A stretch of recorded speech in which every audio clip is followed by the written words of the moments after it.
Estamos el 13 de mayo, pleno siglo XXI, y comienza quizás la procesión más importante del catolicismo de la zona central del país. Es la procesión del Cristo de Mayo.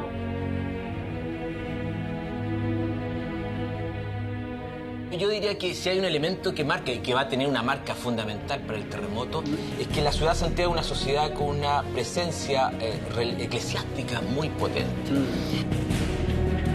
Es una cosmovisión que tiene que ver con el providencialismo, o sea, Dios provee, digamos, Dios controla el universo.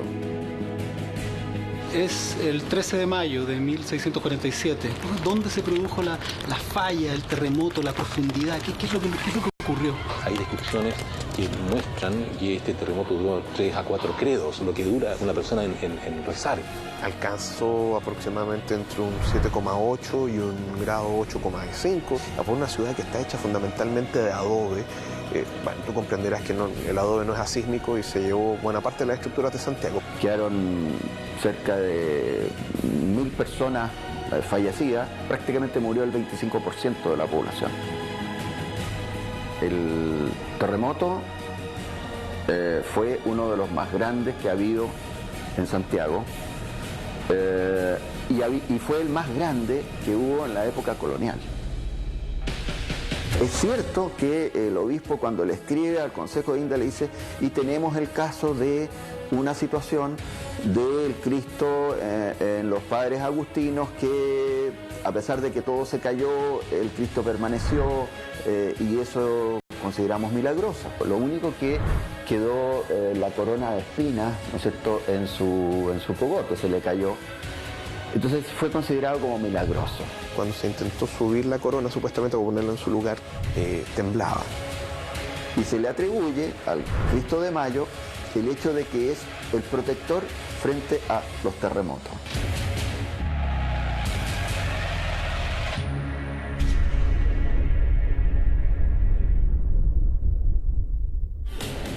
En 1647, Santiago era un poblado bastante pequeño, de no más de 4000 habitantes, y extremadamente tranquilo. Era como un barquito luminoso en medio del enorme océano geográfico de América, quizá el punto más alejado de los centros de poder del vasto imperio español. La aristocracia local buscaba con desesperación parecerse a los modos de vida europeos, y en la calle de mayo de 1647 caminaban cruzándose con mestizos, artesanos, esclavos e indígenas, sin sospechar la tremenda tragedia que se les vendría encima y que cambiaría por décadas la faz de esta ciudad.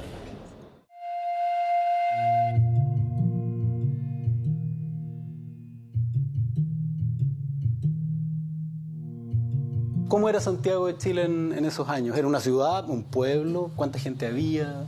Yo creo que hablar de ciudad es mucho decir, ¿no? Más bien un villorrio, parecido a esos villorrios andaluces, de una España profunda, que es una villa agrícola, un villorrio muy agrícola, abierto a la naturaleza, es decir, con muchas chacras internas. Si uno se parara arriba del Santa Lucía o San Cristóbal, vería que en realidad un villorrio metido entre medio de árboles, viñas, olivos por todos lados. Toda la gente producía vino. Yo diría que era notorio los edificios, las iglesias, que eran mucho más altas, porque normalmente las casas tendían a ser de un piso. De repente la élite construía torrecita o casa de 2 pisos, bueno, que son las que se caen en los terremotos, pero poco, digamos, ¿no? Eran más bien casas de un piso, de techo de 2 aguas, típico techo andaluz, digamos, de teja de 2 aguas, y en ese sentido las torres de la iglesia se distinguían claramente, y eso era parte también de la dinámica urbana. La ciudad se reconocía de lejos por las torres de la iglesia, ¿no? No era una ciudad muy grande. Piensa tú que el límite norte de la ciudad era el río Mapocho, lo que se llama el antiguo barrio de La Chimba, Recoleta, Independencia. Hacia el sur está el antiguo brazo seco del Mapocho, que era otro brazo de río, que es la Alameda hoy día, que había convertido en un basural. El límite oeste era el Cerro Santa Lucía, y el límite occidental, digámoslo, llegaría hasta aproximadamente donde está el Palacio de la Moneda, un poco más allá.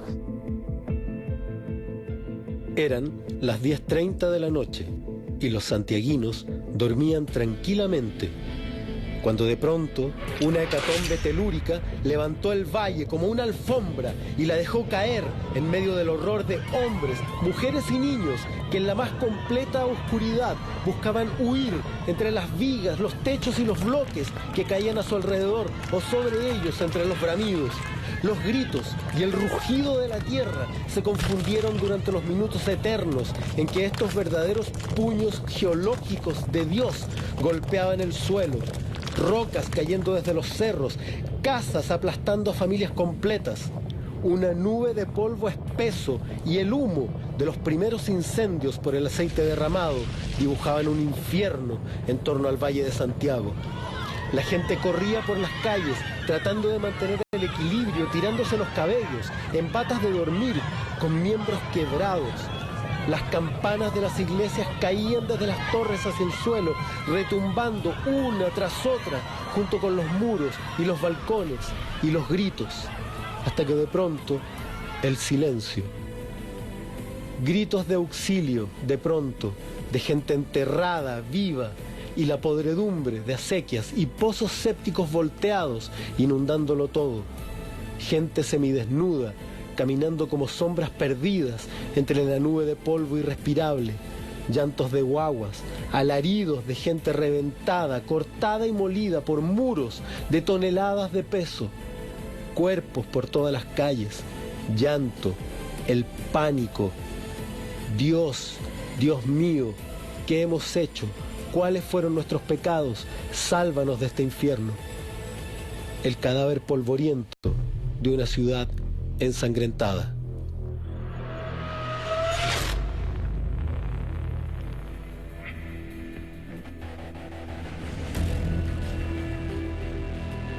El terremoto fue uno de los más grandes que ha habido en Santiago y fue el más grande que hubo en la época colonial. Quedó prácticamente destruida la ciudad, quedaron cerca de 1000 personas fallecidas, según algunos. Según otros registros son cerca de 700, pero fue una cosa donde prácticamente murió el 25% de la población. En la noche era una nube de polvo nomás, ¿eh? Porque todo se derrumbó, imagínate todo, de las paredes de barro, de adobe.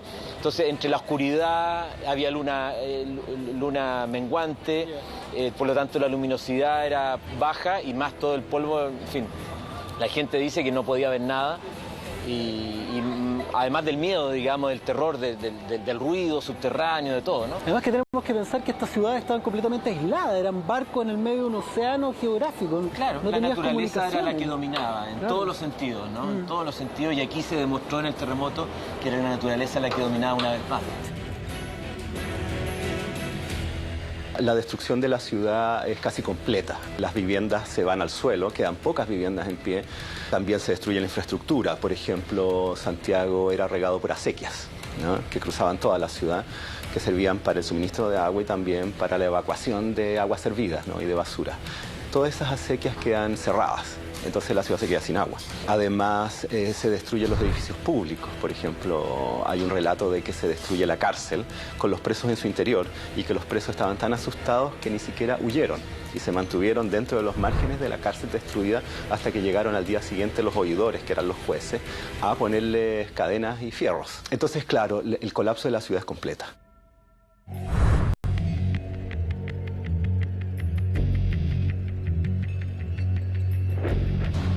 Es el 13 de mayo de 1647.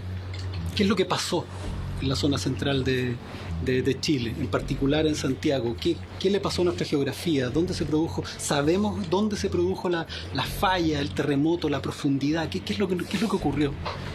En realidad, en 1647 no se tienen muchos antecedentes respecto a instrumentos. Por ejemplo, no había instrumentos, los instrumentos recién fueron desarrollados a fines de los años 1800. Entonces, prácticamente uno tiene que recurrir a otro tipo de antecedentes para dilucidar qué es lo que pudo haber pasado, cuál es la fuente, el origen de este terremoto. ¿Es como psicología forense? Exactamente. Y hay algunos estudios muy interesantes de los escritos de la época, que han sido proporcionados por los grandes grandes historiadores que han descrito este terremoto, hay gente con formación sismológica que ha ido y ha revisado estos antecedentes desde la perspectiva del sismólogo. Entonces, comparando lo que se registra o lo que se describe para ese terremoto en 1647 con registros de terremotos más nuevos. Entonces, comparándolos, por ejemplo, el área de perceptibilidad, desde dónde hasta dónde se sintió, dónde hay reportes, de qué parte de la ciudad es importante, Buenos Aires, Arequipa, en fin, si se sintió o no se sintió, cuánto duró el terremoto, cuánto duró el movimiento más fuerte. También hay descripciones que muestran que este terremoto duró 3 a 4 credos, lo que dura una persona en rezar estos 4 credos. Eso indica una cierta duración. A las 11 de la noche, el caos era total. Los santiaguinos de la época se estaban enfrentando a un fenómeno brutal, violento, algo completamente desconocido para su generación. En esos minutos de incertidumbre, entre el polvo, los alaridos de dolor y la más completa oscuridad, se hicieron eternos. Santiago se había convertido en una enorme herida abierta, un cementerio, donde el cual los sobrevivientes surgían clamándole a Dios, pidiéndole misericordia para que los salvara de esta tremenda tragedia que se les había venido encima. La mentalidad de la época hace que todos interpreten el terremoto como un castigo divino, ¿no? Y en ese sentido, la Iglesia Católica reacciona utilizando, diría yo, esa creencia en su favor, ¿no? En el sentido de que efectivamente el terremoto se debía a los muchos pecados, ¿no? de los santiaguinos, y que para redimirlos, bueno, ahí estaba la Iglesia. Todo el mundo entiende que un terremoto de alguna manera es un castigo de Dios y comienza inmediatamente una situación de angustia de toda la gente que empieza a confesarse. Empieza a confesarse por si acaso, ¿no es cierto?, viniera el fin del mundo. El obispo Gaspar de Villarroel, que apenas había conseguido escapar entre los derrumbes de su propia habitación, se dirigió ensangrentado y descalzo a atender y confesar a los devotos. El recuento para la iglesia era desastroso. La mayoría de los templos y conventos estaban en el suelo, las veneradas figuras religiosas estaban destruidas. Todo parecía indicar un tremendo castigo divino y la muchedumbre, desesperada, veía signos en todos lados intentando explicar la debacle, la destrucción de las figuras, una bola de fuego, unos arrieros que habían escuchado ruidos y signos de demonios en la cordillera. El pánico, el caos en las mentes de las personas de Santiago era total. El obispo Gaspar de Villarroel, en su relación al Consejo de Indias, dice algo que es extraordinario. Dice: y teníamos tan pocos sacerdotes que tuve que ordenar inmediatamente a religiosos como sacerdotes para que pudieran confesar. Eso es algo extraordinario, porque en el fondo la confesión solo la puede hacer un sacerdote, no la puede hacer un religioso que no sea sacerdote. Se instala en la Plaza de Armas una especie de batallón de curas a hacer misas y confesiones. Y los habitantes iban ahí a confesarse con el terror de las réplicas y de los muertos. Y ahí es donde surge la imagen del Cristo de Mayo. A pocas horas de la tragedia, y en medio de una ciudad que buscaba ponerse en pie entre medio del polvo y los escombros del desastre, unos monjes agustinos inspeccionaron el horror que había quedado con el templo. Encontraron una sola pared en pie, y en esa pared la imagen del Cristo de la Agonía, esculpido por Pedro de Figueroa en 1631. Se había mantenido prácticamente intacto, milagrosamente intacto, salvo por un pequeño, escalofriante y terrible detalle. La imagen del Cristo había cambiado para siempre. Porque, extrañamente, la corona de espinas del Cristo se había deslizado desde su cabeza hasta su cuello, de modo inexplicable. Cuando los monjes se percataron de ello, levantaron una escala para corregir este accidente. Pero cuando estaban a pocos centímetros de su figura, intentaron modificar la ubicación de la corona y la tierra volvió a temblar. Intentaron nuevamente corregir el error y otro movimiento telúrico removió Santiago. Al parecer, el Cristo no quería que su corona volviera a su lugar, como un recordatorio terrible de lo que había ocurrido. La leyenda cuenta que efectivamente cuando viene el terremoto, la corona del Cristo de Mayo se habría caído, digamos, que habría quedado en su cuello. No se sabe si efectivamente se cayó con el terremoto. Si uno mira la estatua es un poco difícil, porque si tú te fijas el mentón del Cristo es más pronunciado y aparentemente la corona no daría el ancho para cruzar la cabeza. De ahí también que se considere que es un hecho milagroso el hecho de que la corona se haya caído al cuello. Cuando se intentó subir la corona supuestamente para ponerla en su lugar, temblaba. Pero lo más probable es que eran las réplicas del terremoto y que ocurrieron durante varios años.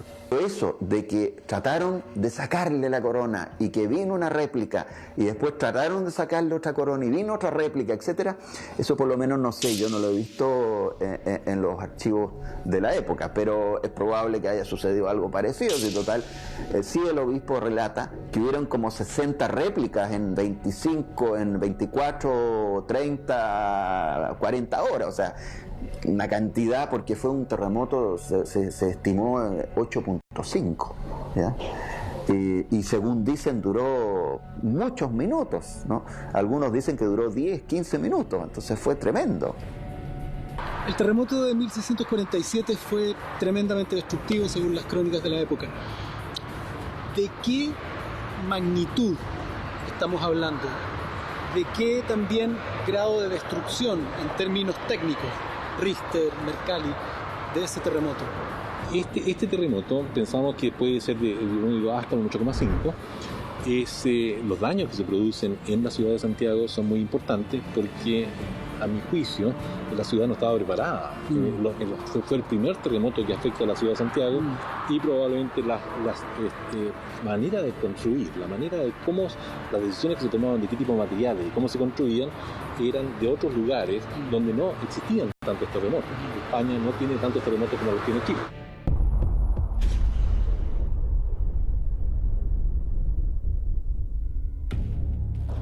Otro dato curioso en la historia del Cristo de la Agonía es que antes de llegar a la iglesia de los agustinos estuvo en propiedad de un personaje muy particular, Catalina de los Ríos y Lisperguer, la famosa Quintrala, un personaje casi legendario de nuestra colonia, tan famoso por su crueldad como por su tremendo poder y su extraordinaria belleza. Esta descendiente de las primeras familias que habían llegado con Pedro de Valdivia a Santiago vivió allá, en la esquina de Estado con Agustinas, donde hoy está ese edificio. En ese lugar estuvo la casa de nuestra famosa Quintrala.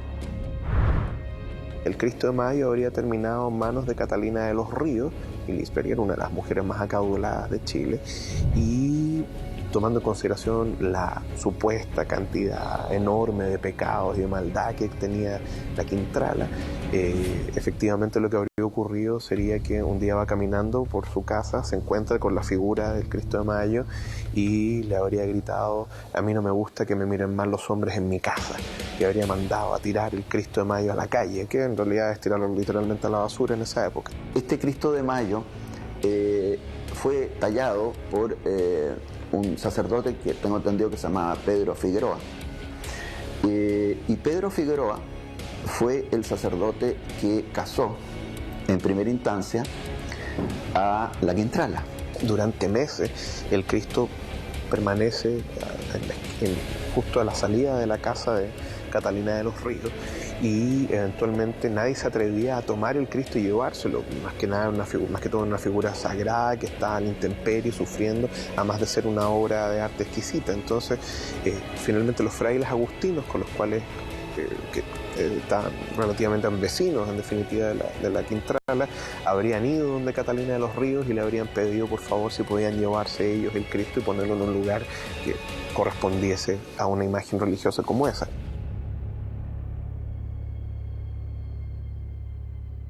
La Quintrala quedó en nuestra historia como el epítome de la crueldad aristocrática. Descendiente de los españoles que habían llegado con Pedro de Valdivia y de una princesa inca, esta mujer alta, muy blanca, pelirroja, de ojos verdes, muy bella, se crió desde pequeña con tías y esclavas dadas a la magia negra.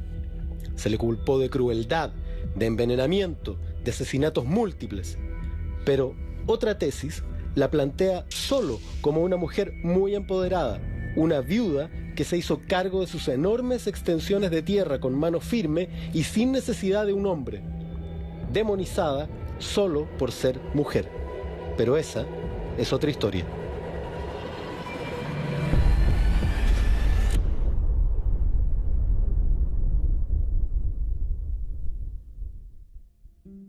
Santiago había cambiado radicalmente. El ambiente de tragedia y desolación había llegado para quedarse por muchísimos años. Por estas mismas calles se agrupaban los santiaguinos, haciendo fogones, buscando abrigo, tratando de soportar juntos, consolándose en esas frías noches de invierno, aterrorizados por las réplicas que amenazaban con destruir lo poco que quedaba. Veían con angustia que esta ciudad, su ciudad, estaba convertida en un mar de escombros y que en cualquier momento podía derrumbarse sobre ellos, convirtiéndolos en las siguientes víctimas.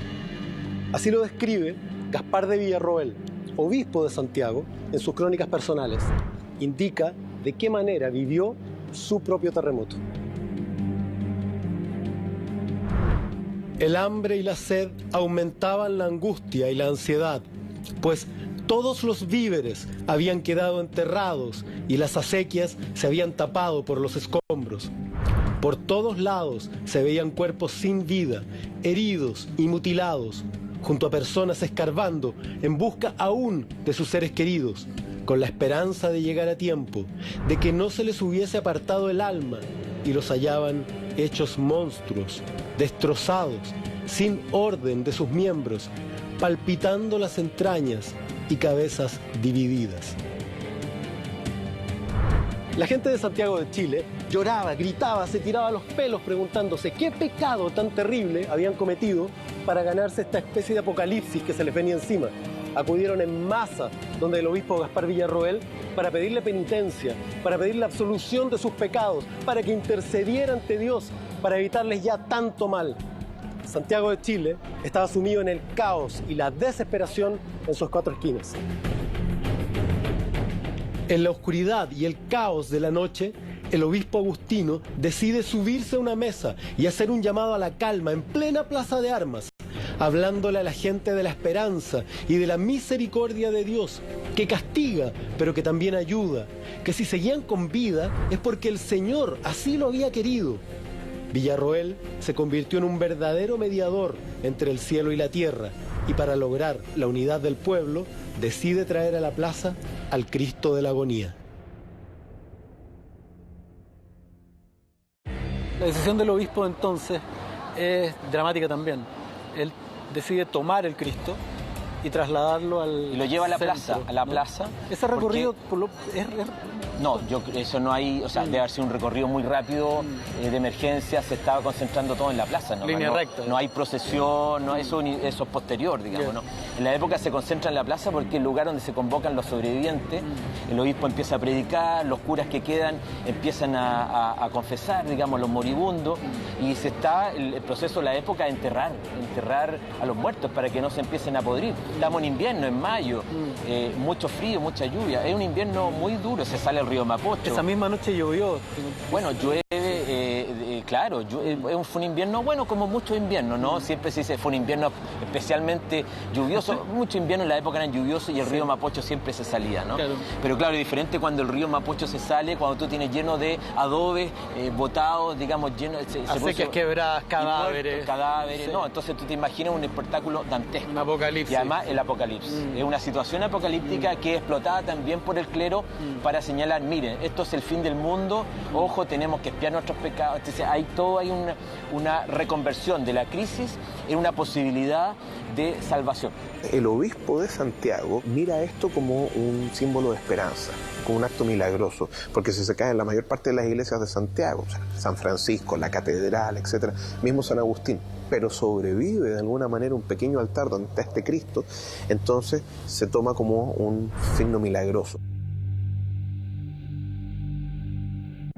En medio del caos, los agustinos deciden sacar la imagen del Cristo de la Agonía y llevarla en procesión hasta la Plaza de Armas, para instalarla como una especie de mástil en torno al cual reestructurar a una sociedad completamente quebrada. En medio de una enorme multitud, el Cristo de Mayo, como comenzó a llamársele, se elevaba como un símbolo de esperanza entre los escombros, una tradición que se mantiene hasta el día de hoy.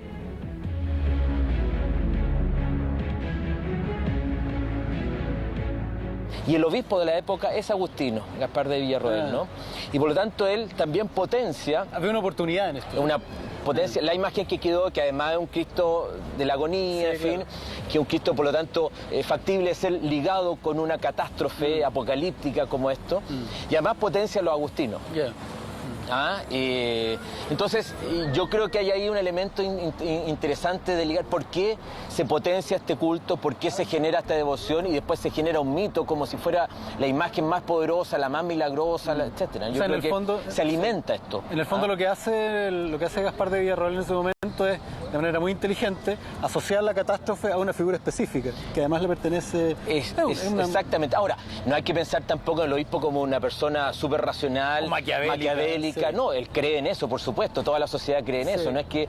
Pero en el fondo son unas ciertas estrategias que apuntan a potenciar imágenes, que generan también empatía con la ciudadanía, en fin, con la ciudadanía no es un anacronismo, pero con el pueblo devoto, digamos. Y desde ese momento, no siempre, pero sí, de manera intermitente se ha realizado esta procesión, que es la famosa procesión del Cristo de Mayo, ¿no? De alguna manera conmemorando esa primera procesión en medio de toda la destrucción que significó ese terremoto, realizada por el obispo Villarroel. Después de la procesión, llegó la necesidad de reconstruir la capital. Pero hubo a quienes no les preocupaba esto, sino el hecho de que se armara una revolución por parte de las clases bajas y de los esclavos, producto de la desesperación post-terremoto. Hablamos del eterno temor de la burguesía por sus obreros. Hubo un cierto peligro o un miedo a un, digamos, terremoto de tipo social y político. Junto con la destrucción material, también viene una destrucción, digamos, del tejido social y de las formas de control social. El hecho que se haya destruido la cárcel, ¿no? De que la tropa armada haya quedado desperdigada sin su armamento, provocó temor en la población de que se alzaran los indios de servicio y los negros esclavos. No hay que olvidar que estamos en la primera mitad del siglo XVII, que es una época en que aún se mantiene muy viva la guerra de Arauco. Hacia mediados de siglo hubo un alzamiento indígena en el sur. Entonces, la situación de subordinación de los indígenas y de los negros esclavos era muy dura. Y los hispano-criollos temieron de que el terremoto, en vista de esta desintegración social y material, permitiera quizás su temor más grande, que era una alianza entre los indios de servicio y los negros esclavos para rebelarse. Y en ese sentido surgió un rumor de que había un negro esclavo que se habría autoproclamado hijo del rey de Guinea. Esto quiere decir de que él argumentaba de que era de sangre real africana, y eso le daba una autoridad para encabezar a los negros esclavos de Chile. Y que este supuesto hijo del rey de Guinea habría llamado a los negros esclavos a organizarse y justamente a aliarse con los indios de servicio para tomarse la ciudad. Este temor hizo que los jueces o los oidores actuaran rápidamente para reprimir cualquier atisbo de sublevación. Y este sujeto fue capturado, juzgado y condenado expeditamente en cuestión de días y ahorcado en la plaza pública, justamente como ejemplo de que no se iba a tolerar ningún movimiento o alzamiento militar en contra del poder establecido. Por estas mismas calles pasaban una y otra vez las carretas, llevándose los cuerpos de los muertos durante el terremoto, cadáveres desfigurados por la violencia de los derrumbes, que eran llevados a fosas comunes en las afueras de la ciudad. Eran constantemente interceptados por gente que buscaba con desesperación familiares entre los restos. Con los días, el hedor de estos cadáveres llenó cada rincón de la capital, desatando la siguiente crisis: quizá más terrible incluso que la anterior, la sanitaria. Producto del terremoto hay una gran cantidad de muertos y estos muertos quedan sepultados bajo los escombros. Esto provoca el riesgo de la propagación de enfermedades. Entonces, rápidamente son retirados los escombros y son sepultados los cadáveres de manera bien poco cristiana, ¿no? Se habla de que los familiares o los deudos de los muertos excavando en las ruinas de las casas, buscando a sus familiares ya estuvieran fallecidos o la posibilidad de que hubiera algún superviviente. Entonces se dan imágenes muy dramáticas por el número de muertos y sepultados. Además se bloquean las acequias, entonces la ciudad se queda sin suministro de agua y también sin posibilidad de evacuar las aguas servidas o los mismos cadáveres. Eso llevó a que se discutiera el posible abandono de la ciudad de Santiago, ¿no? Por la mucha destrucción, por la complejidad de la reconstrucción y por el peligro de epidemias. Además no hay que olvidar que estamos en pleno invierno. Entonces fue muy duro porque más encima al día siguiente se larga a llover, ¿no? Entonces deben sufrir la lluvia guarecidos en unas especies de ramadas porque no quedaban casas y las que quedaban en pie nadie se atrevía a habitarlas por el peligro de los derrumbes. La ciudad tiene que reconstruirse de acuerdo a otra moda estética. Sí, el Santiago que surge es un Santiago barroco. El Santiago que se reconstruye es un Santiago barroco, que después va a ser votado por el terremoto de 1730. Meses después de la catástrofe, Santiago seguía completamente en el suelo.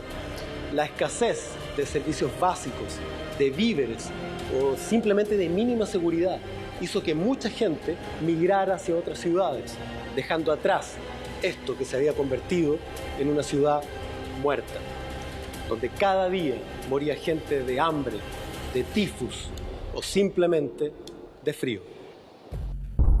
El colapso de la ciudad es completa y lo que se hace es levantar unas especies de carpas o ranchos y esas carpas o ranchos se mantuvieron durante todo el invierno y durante todo el año. Hubo reconstrucción de iglesias también, por ejemplo se reconstruyó la catedral justamente por estos motivos, se supone religiosos, que justificaban y que al mismo tiempo prevenían la ocurrencia de un nuevo terremoto.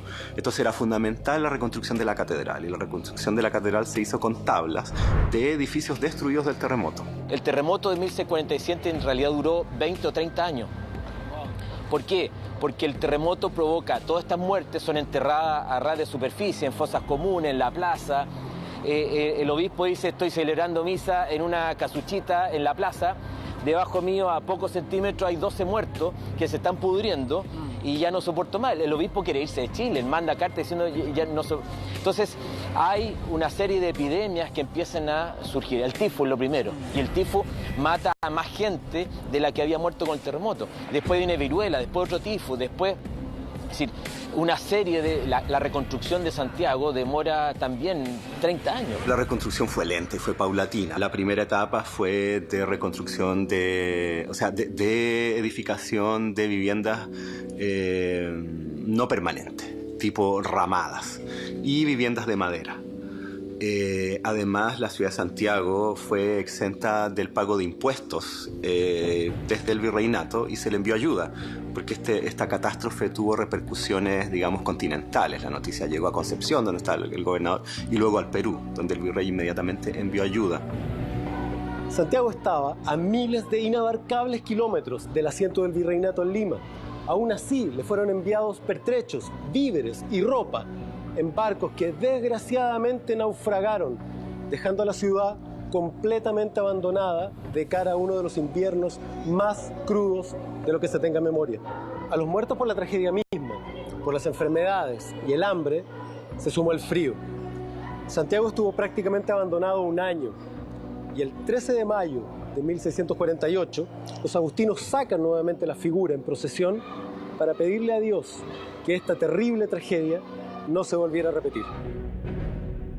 El ritual de la procesión es un ritual que existía desde siempre, por así decirlo, en la iglesia colonial. Sacar a un santo de la iglesia y caminar en peregrinación con él, ¿no?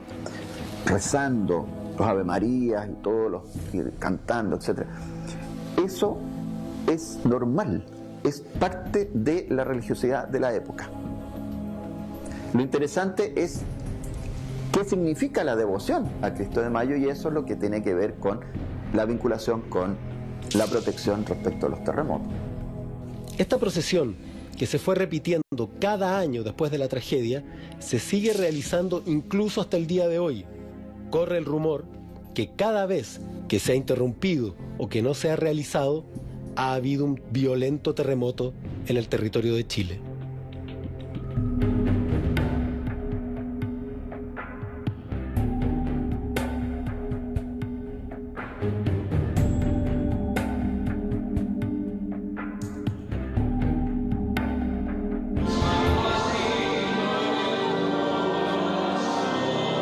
Comienza quizás la procesión más importante del catolicismo de la zona central del país. Es la procesión del Cristo de Mayo.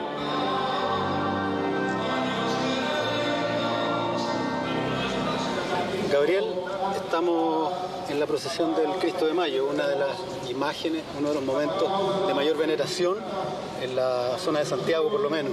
¿Qué es lo que te motiva a ti para venir cada año a este lugar? Bueno, esto es una devoción, una tradición de la familia. Mi abuelo me trajo siempre de pequeño, me contaba la historia y era un tema de conversación frecuente, los milagros del Cristo Mayo, y él nos enseñaba que en algún momento él le hizo una manda, no tengo claro qué fue, pero que a raíz de eso le tenía una gran devoción, y que es muy milagroso y que protege. Entonces, yo en particular vengo en memoria de mi abuelo y también agradecerle lo que día a día uno recibe. ¿De dónde es tu abuelo? Mi abuelo era de San Bernardo. Era de la zona central, de la región metropolitana. De la región metropolitana. ¿Y tu familia te sigue en esto? ¿Es una tradición? Mira, vienen mis primos y estamos pasando indiferentemente, no todos vienen a la procesión, pero siempre pasan a ver al Cristo, a dejarle flores, y es un tema de conversación por todos los misterios y la historia que lo rodea. Cuando hay un temblor, ¿qué pasa? Cuando hay un temblor uno se acuerda de él y se encomienda y espera que pase, o sea, es como el que te protege los temblores. ¿Tú te sientes más seguro viniendo acá? ¿Qué es lo que te motiva? ¿Agradecimiento, petición, respeto, tradición? Agradecimiento. En varios momentos de mi vida que he tenido problemas o circunstancias difíciles, he venido a rezarle a él y me ha salido adelante. Entonces ahora estoy bien y creo que tengo que seguir estando con él. Sí. ¿Cómo se siente estar en medio de una multitud de santiaguinos caminando por calles y recordando algo que ocurrió hace 400 años? Es emocionante ver que todavía hay gente que siga con esta tradición, ver como un hecho que pasó hace 405 años más o menos sigue afectando la memoria colectiva. O sea, todos sabemos que él tiene que ver con los terremotos, que es algo tan nuestro. Sí, claro. Que es algo tan nuestro y también tiene mucho que ver con la historia de la Quintrala y con la historia del país.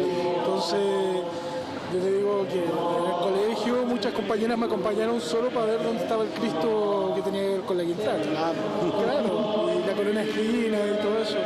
Entonces ver que la gente viene con la misma devoción, con la misma fuerza. Igual hoy día veo más gente que cuando tú hace 4 años. Ya he visto más gente. Yo creo que después del 2010 como que empezó a venir más gente. Después del terremoto se empezaron a acordar. Sí. Al igual que después del pavoroso terremoto de 1647, los fieles lo traen hasta este punto de encuentro de la capital para dar esperanza, fe en el futuro, a lo que en ese momento era un Santiago completamente devastado.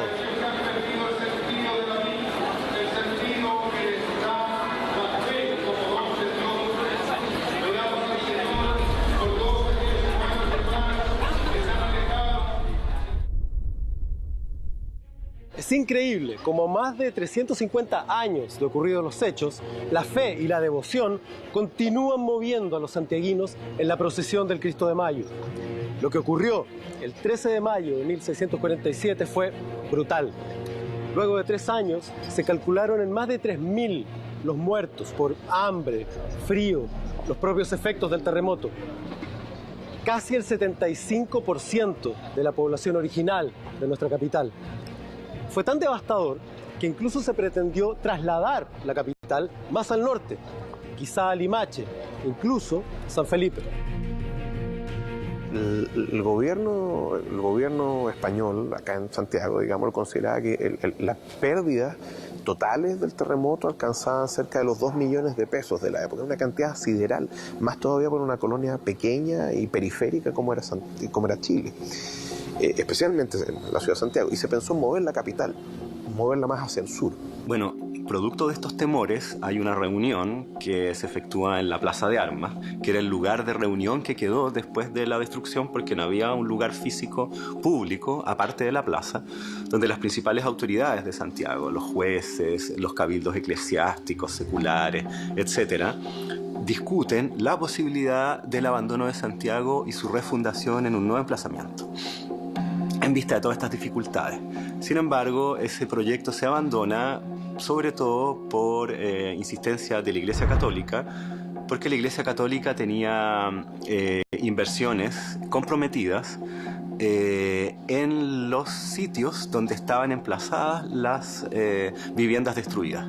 Resulta que la Iglesia Católica prestaba dinero a los habitantes de la ciudad y ese dinero era garantizado con las propiedades de los habitantes. O sea, el préstamo se garantizaba con la vivienda.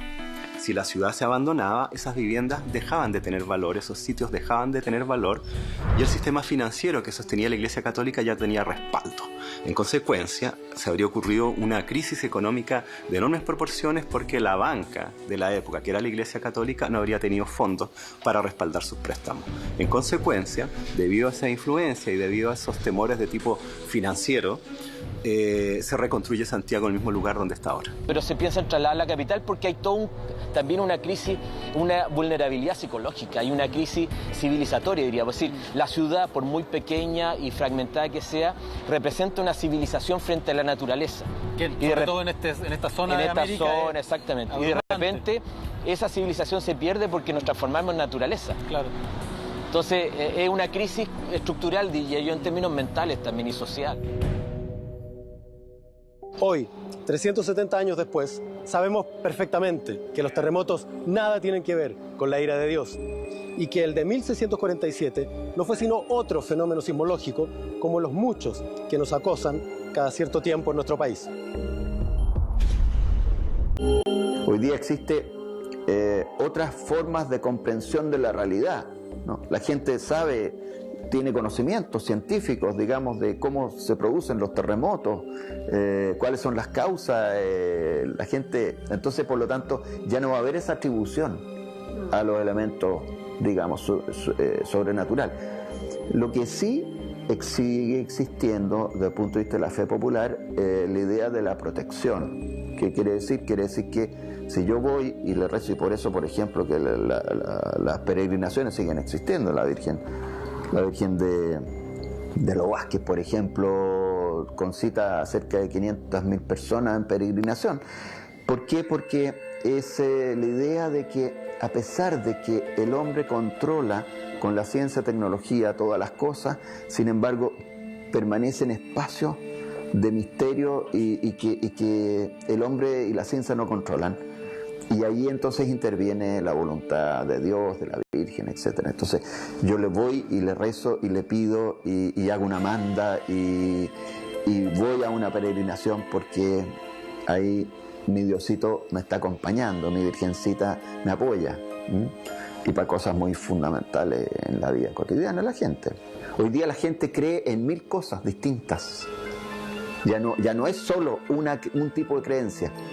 Entonces, Cristo de Mayo representa algo que ya está dejando de tener vigencia para la gente. En cambio, están surgiendo nuevas formas de creencia, ¿no?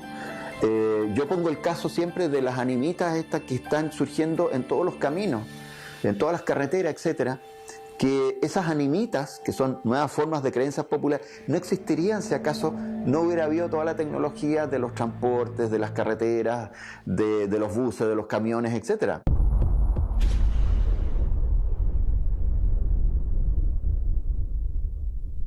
El terremoto del 2010 me da la impresión que no generó mayor atracción de la sociedad hacia lo religioso, sino que las respuestas se buscaron en otra instancia, digamos, en otra esfera, esferas mucho más pragmáticas, más racionales, el Estado, la iniciativa privada de reconstrucción, el apoyo, en fin, de distintas, de otras instituciones, pero no creo que sea ahora lo religioso el eje vinculante para encontrar respuestas frente a catástrofes naturales.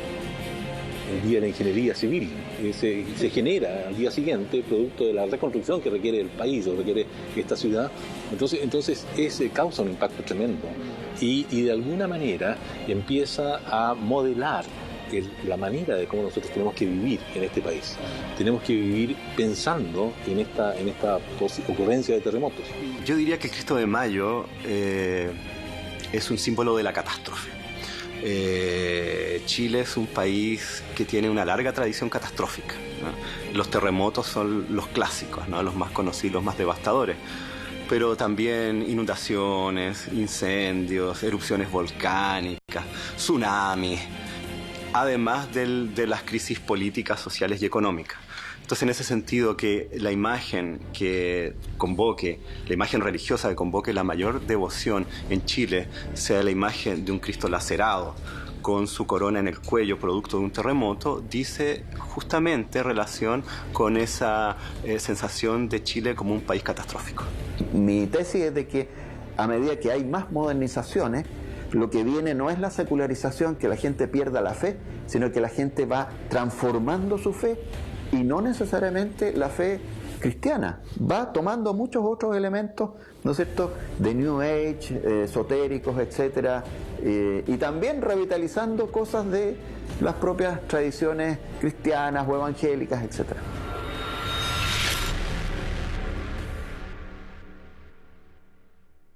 En nuestro país, los maremotos, las erupciones volcánicas y los terremotos han construido una identidad telúrica mítica muy potente entre nuestra gente. Paradojalmente, esto no nos ha hecho previsores y cada vez que llueve, nieva o tiembla, la ciudad vuelve a venirse abajo. ¿De qué otra manera se explica, si no es por esta falta de previsión, que en la principal falla geológica de la región metropolitana, la falla de San Ramón, hayamos construido una universidad, el centro de acopio de gas licuado más grande del país y una central nuclear? Quizá por esto hemos confiado nuestra seguridad a imágenes religiosas y a rezos, simplemente porque nuestras autoridades nunca han dado el ancho. Mi nombre es Jorge Baradí, esto fue Chile Secreto y nos vemos en otro capítulo.